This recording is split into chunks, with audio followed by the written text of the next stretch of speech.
Solomon was not destroyed by debt. His empire was built on debt. By the time this lesson is over, you'll know why the information you've been given regarding debt isn't just lacking. The wisest guy in history knew and did the exact opposite. There is no theory behind the old Hebrew debt code. It's an operating system. Additionally, for 3,000, at the end of this lesson, a prayer for financial liberty awakens you. For years, those who understood it had utilized it to amass fortune, while everyone around them drowned in the very instrument they were using as a weapon. Stay with me all the way through. The majority of people will never hear this diagnosis from a pulpit or a financial counselor. The adversary is not debt. The enemy is ignorance of debt. Without even teaching you how to aim it, the modern world has given you a loaded weapon and warned you that it is hazardous. You can therefore take one of two actions. You entirely shun it out of fear and give up the most potent leverage in the world of finance, or you learn it on your own and hurt yourself, your pocketbook, and your generation's legacy. Neither answer is wise. Neither answer is Solomon.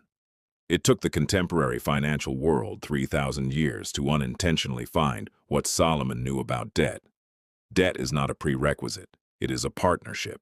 And like to all relationships, what establishes the connection itself does not determine whether you are blessed or destroyed. It is the person with the power within.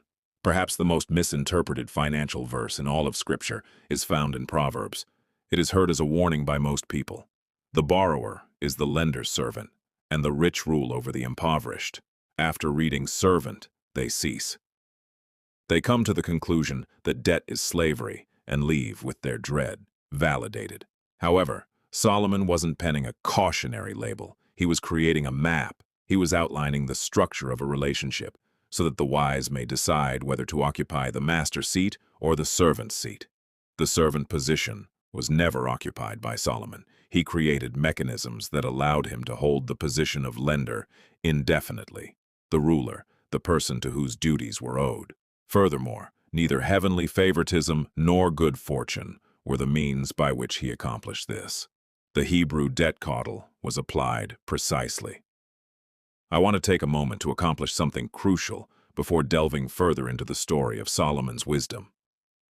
People all around the world are being reached by this teaching, and I would want to know where you are coming from. Today, please take a moment to leave your country and city in the comments section below.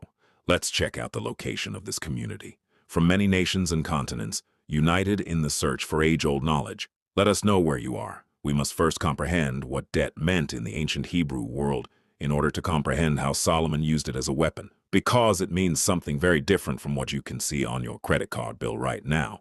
Debt is a transaction in the contemporary Western system. You take out a loan and repay it with interest. That's where the relationship starts and ends. It's chilly, it's mechanical. Its goal is to take the most value out of the borrower and give it to the lender. This is how Mammon defines debt. Debt is a trap. However, in the old Hebrew, debt was a covenant in the system. It was a connection that held social responsibility, moral significance, and heavenly supervision. The Torah provided a comprehensive legal framework that regulated how debt might be created, how long it could last, how it had to be forgiven, and how it could never be used to permanently oppress another member of the covenant community.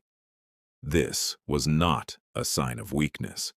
This was righteousness, disguised as strategic genius. The basis, the Shemitah, was part of this system. Every 7th year, all debts owing between Israelites were settled, and the land of Israel rested. It is clearly required by Deuteronomy. You have to pay off debts at the conclusion of every 7 years. This was not a recommendation. It was the law, and how it affected the psychology of debt in Israel was unique. Financial obligations were subject to a natural time restriction. Because they were aware that time was of the essence, lenders were compelled to be cautious about who they lent to and under what conditions, preventing the long-term buildup of debt bondage throughout the community. Consider this from a strategic standpoint. If you are a prudent lender using this system, you don't make reckless loans because you can't keep collecting interest. You make intentional loans. You lend money to those who are productive. You lend money to businesses that will start making money before the 7th year. Solomon did precisely this. He did not haphazardly distribute resources. He made smart use of obligation.